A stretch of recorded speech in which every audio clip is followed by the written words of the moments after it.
Salut tout le monde, j'espère que vous allez super bien. Aujourd'hui j'ai décidé de revenir vers vous avec un crash test. Ça fera jamais que le troisième depuis l'ouverture de la chaîne. Mais cette fois-ci, ce n'est pas sur un fond de teint ou sur un produit quelconque. C'est sur les éponges en silicone de Siliblend. J'en ai reçu 3. Alors j'ai reçu une comme ceci qui n'est pas du tout pointue. J'en ai reçu une rose et sa copine comme ça. En fait c'est en forme de goutte. Et donc comme je vous le disais, ce sont des éponges en silicone qui vont aider à l'application de votre fond de teint, de votre anti-cerne, de votre blush. Mais attention, tout ça en formule liquide. Je ne sais pas si je vous l'ai dit, mais je les ai reçus. Et c'est pas parce que je les ai reçus que mon avis va être erroné. Donc je vous dirai vraiment la vérité par rapport à ces produits-là. Je les ai reçus à travers la plateforme Camopi, qui est une plateforme d'échange, on va dire ça comme ça, entre des influenceurs et des marques. J'ai envoyé une demande et ils ont accepté et j'étais super contente. Je vous listerai tout en barre d'infos. Donc je vais un petit peu vous parler du concept des éponges. Comme je vous l'ai dit, ce sont des éponges en silicone. Vous mettez une toute petite quantité sur l'éponge. Attention, toujours le dos plus courbé. Vous venez mettre des petits points comme ça sur le visage. Et ensuite, vous tournez comme ça et vous tirez. Vous tournez et vous tirez. Ce que vous pouvez faire aussi, c'est tapoter. J'ai vu plusieurs vidéos et j'ai remarqué qu'ils utilisaient cette manière de faire. Et je me suis dit, bah alors, fais-la comme ça. Attention, ne faites pas comme moi, comme vous allez voir.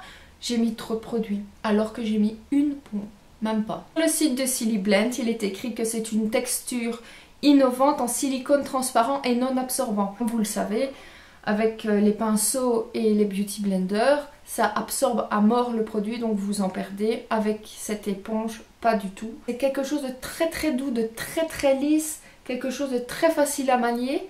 Et alors, contrairement au beauty blender et au pinceau, ça se lave super facilement. Vous le passez sous l'eau et hop, c'est parti. Vous n'avez pas besoin de savon, vous n'avez pas besoin de nettoyant pinceau, vous n'avez besoin que d'eau. Et ça, tout le monde a de l'eau chez soi ou quand vous partez en vacances. Donc c'est vraiment quelque chose de très écologique et super pratique. Il faut savoir que la Siliblend, c'est une éponge en silicone. Il n'y a pas de latex dedans, c'est hypoallergénique. Et donc pour les peaux sensibles, c'est l'idéal. Et même les peaux grasses peuvent l'utiliser sans problème. Ça a été aussi créé par des maquilleurs professionnels pour justement faciliter le transport de leurs produits et ne pas commencer à amener 36 000 à faire. Et aussi pour avoir un maquillage très homogène, quelque chose qui est couvrant mais qui reste naturel. J'ai un petit conseil à vous donner, du moins c'est un conseil qu'il donne sur le site internet. Comme je vous l'ai dit, tamponnez légèrement l'éponge sur votre visage. Faites comme des pointillés autour des zones qui ont besoin de couvrance, comme les ailes et côté du nez et sous les yeux. Ne traînez pas l'éponge sur le visage si vous voulez une finition homogène. Alors ça par contre j'ai pas compris. C'est quoi? Ça veut dire quoi traîner l'éponge? Il est écrit l'éponge doit fondre votre base ou fond de teint parfaitement avec votre peau, permettant une finition plus naturelle et sans défaut. Si vous le préférez, vous pouvez également appliquer le maquillage avec vos doigts, puis affiner et lisser avec une éponge pour une finition parfaite. Vous allez le voir dans ce qui suit, j'ai vraiment pas fait comme ça. Pourtant j'ai lu, j'ai lu les explications, donc j'ai appliqué le fond de teint par petites doses, puis j'ai tamponné comme ils disent, et je crois vraiment que c'est la quantité de fond de teint que j'avais mis qui pose problème. J'ai essayé avec une toute petite quantité sur ma main et il n'y a pas eu de problème à ce niveau-là. Ça a été vraiment airbrushed, je sais pas comment est-ce qu'on dit ça en français. La peau était vraiment homogène. Franchement, c'était bien, mais sur mon visage, j'en ai mis trop. C'est normal que le test ne soit pas concluant, mais je sais pas. Donc voilà. On va commencer tout de suite la revue, mais avant ça, je dois vous dire autre chose. Siliblend ont été super sympas et nous ont donné des codes promo. Ils seront listés en barre d'infos. Si vous voulez tester le produit, c'est maintenant ou jamais.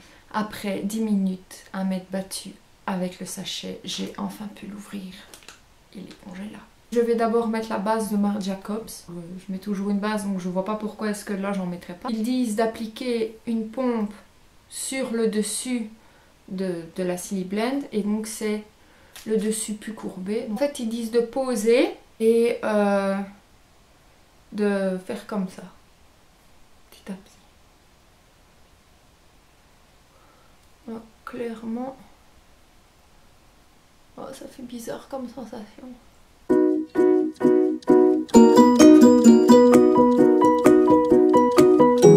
La sensation, c'est pas désagréable, mais c'est bizarre quoi. La sensation de l'éponge sur la peau, franchement, c'est tout doux. Et là, je crois que c'est bon. Maintenant, on va passer au fond de teint. Donc le fond de teint, j'ai pris le Born This Way, mais ça va pas faire le focus, donc tant pis. J'espère que la vidéo sera pas trop floue quand il y a le zoom. Donc si elle est floue, je suis vraiment désolée, mais j'ai déjà tout essayé avec cet appareil photo. À chaque fois que je mets le zoom, ça floute. Donc voilà, je vais appliquer le fond de teint. Je vais mettre une pompe, voilà. Alors là, ce que je vais faire, c'est que je vais mettre des petits points. Ils disent d'appliquer en faisant des points sur le visage. Et vu que c'est un fond de teint très liquide, peut-être que ça va aller.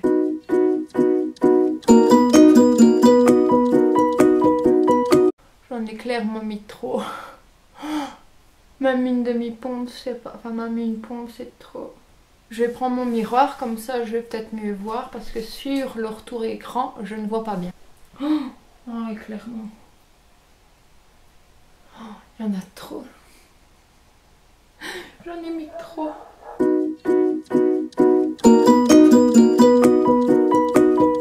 Même ce que j'ai là sur le front, c'est trop. Punaise. Attendez, parce que là, c'est plus possible. Je vais utiliser mon pinceau. En pis.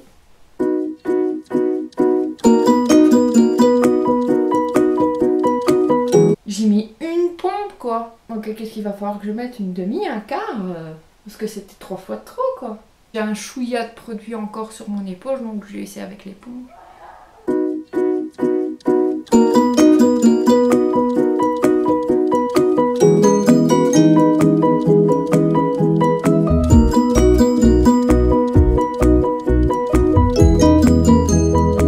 Non, regardez.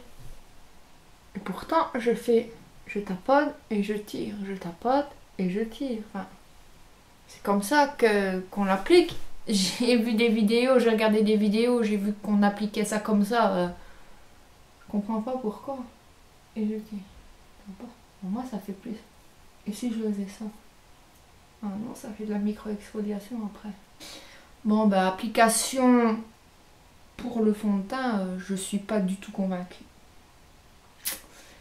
Mais quand je vous dis pas du tout, c'est pas du tout. J'aurais espéré vraiment avoir un coup de cœur pour ce truc-là. Parce que je vois que mon pinceau prend trop de matière. Donc oui, c'est économique. Oui, c'est écologique parce que vous utilisez que de l'eau pour le laver. En tout cas, je suis pas convaincue. Voilà. Désolée. J'ai peur de m'aventurer avec l'anti-cerne. Je vous avoue tout, j'ai vraiment peur de m'aventurer avec ça. Donc je crois que je vais pas le faire. Parce que j'ai pas envie de refaire tout mon teint. Et parce que j'ai déjà pas mal de rougeur aujourd'hui. Pour moi, test vraiment pas concluant. Et je suis triste parce que j'aurais adoré l'adorer.